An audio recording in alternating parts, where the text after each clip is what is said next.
Hi friends, welcome to my channel Laddu art Bujji. అసలు కృష్ణాష్టమి ఎందుకు జరుపుకుంటామో అది ఆ కథ గురించి మా ఫ్రెండ్ చెప్తాడు, వినండి.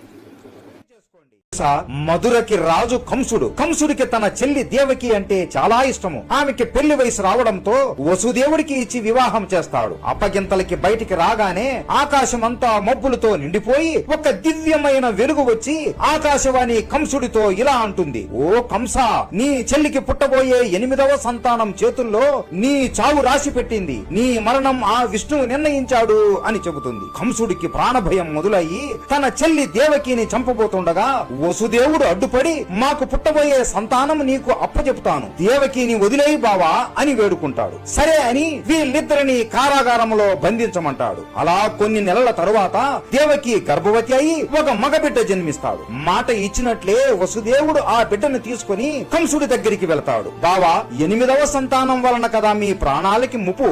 ఈ బిడ్డ నీకేం చేసింది? వీడిని వదిలేయి బావా అని వేడుకుంటాడు. కంసుడు కూడా ఇది కూడా నిజమే కదా అనుకుని వదిలేస్తాడు. కానీ నారదుడు అక్కడికి వచ్చి, ఏమో ఏ సంతానము నిన్ను చంపబోతుందో ఎవరికి తెలుసు అని అనుమానం పెడతాడు. కంసుడు ఆ బిడ్డని పట్టుకుని నేలకు విసిరి కొట్టి చంపేస్తాడు. అలా 7 మంది బిడ్డలను చంపేస్తాడు. 8వసారి దేవకి గర్భవతి అవుతుంది. అప్పుడు విష్ణువు ప్రత్యక్షమై, మీరు ఏమీ భయపడకండి, ఈ కంసుడిని చంపడానికి నేనేమి బిడ్డలాగా జన్మిస్తాను. నేను జన్మించగానే నన్ను గోకులంలో ఉన్న మీ స్నేహితుడైన నందుడి ఇంట్లో వదిలేసి అక్కడ వాళ్ళకి పుట్టిన బిడ్డని ఇక్కడికి తీసుకుని రా అని వసుదేవుడికి చెప్పి వెళ్లిపోతాడు. కొంత సమయానికి కృష్ణుడు దేవకికి జన్మిస్తాడు. అందరి పిల్లలలాగా కాకుండా పుట్టగానే నవ్వుతూ వాళ్ళనే చూస్తూ ఉంటాడు. కృష్ణుడు పుట్టినప్పటి నుండి ఆగకుండా ఘోరమైన తుఫాను, ఉరుములు, మెరుపులతో, వర్షంతో కూడిన పిడుగులు పడుతూ ఉంటాయి. వసుదేవుడు కృష్ణుడిని ఒక బుట్టలో పెడతాడు.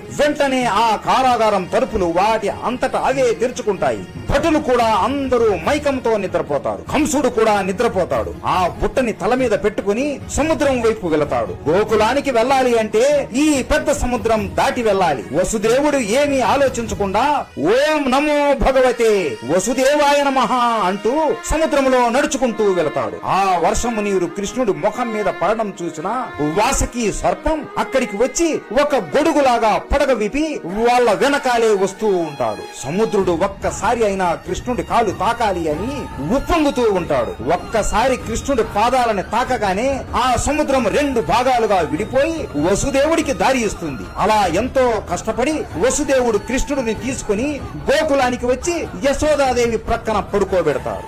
ఇలా కృష్ణుడు జన్మించిన ఈ రోజుని మనం ఇప్పుడు శ్రీకృష్ణ జన్మాష్టమి లాగా జరుపుకుంటున్నాం.